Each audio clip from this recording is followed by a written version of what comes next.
Drama serial एक भूल जो कि बहुत ज़्यादा कमाल का हो चुका है। हाथी आखिरकार अपने घर आ जाती है। जब वो अपने वालिद से मिलती है तो उसका वालिद फ़ौरन गुस्से में आ जाता है और उसको देखते ही कह देता है कि तुम चली जाओ यहाँ से। तो हाथिया कहती है कि बाबा आप मुझे माफ़ कर दें, मुझसे बहुत बड़ी गलती हो गई। तो उसका वालिद कहता है कि मैं तुम्हें कैसे माफ़ कर दूँ? तुमने हमारी जो इज़्ज़त को रौंदा है हम कभी भी नहीं भूल पाएँगे और मैं अब तो किसी को मुँह दिखाने के काबिल भी नहीं रहा।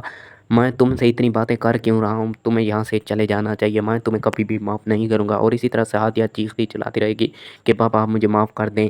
और दूसरी तरफ से काशान भी आ जाएगा। जब वो देखेगा कि हाथिया अपने वालिद से माफ़ी मांग रही है और कह रही है कि मुझे माफ़ कर दो, फ़ौरन गुस्से में आ जाएगा और कहेगा कि हाथिया मैंने तुम्हें मना किया था तो तुम फिर अपने वालिद के यहाँ आ गई। तुम्हारा वालिद एक घटिया शख्स है और मैं कभी भी नहीं चाहूँगा कि तुम उससे मिलो। और इसी तरह से काशान फ़ौरन गन तान कर सिराज को मारने की कोशिश करेगा। और इसी तरह से सिराज जब ये सब कुछ देखेगा तो वो फ़ौरन गुस्से में आ जाएगा और काशान से कहेगा कि तुमने तुमने हमारे साथ जो सलूक किया हम उसे कभी नहीं भूल पाएंगे। और इसी तरह से सिराज अपनी बेटी से हादिया से कहेगा कि तुम चली जाओ यहाँ से और आज के बाद मुझे अब कभी भी अपनी शक्ल मत दिखाना। और दूसरी तरफ आशिर है जो कि बहाने ढूंढ रहा है कि किसी तरह से वो बतूल को छोड़ दे। और इसी तरह से घर आते ही वो कह देता है कि आज तो आपकी बहू ने हद कर दी, उसने अपने मोहब्बत के हाथों मुझे पर गोली चलवाने की कोशिश की है। और इसी तरह से जब आशिर की वालदा ये सब कुछ सुनती है तो वो गुस्से में आ जाती है और फ़ौरन बतूल से कहती है अगर तुम मेरे बेटे के साथ नहीं रहना चाहती तो मुझे बता दो, मैं तुम्हारी अभी और इसी वक्त अपने बेटे से कहकर तलाक करवा देती हूँ। अगर मेरे बेटे को कुछ हुआ तो मैं तुम्हें ज़िंदा नहीं छोड़ूंगी। और इसी तरह से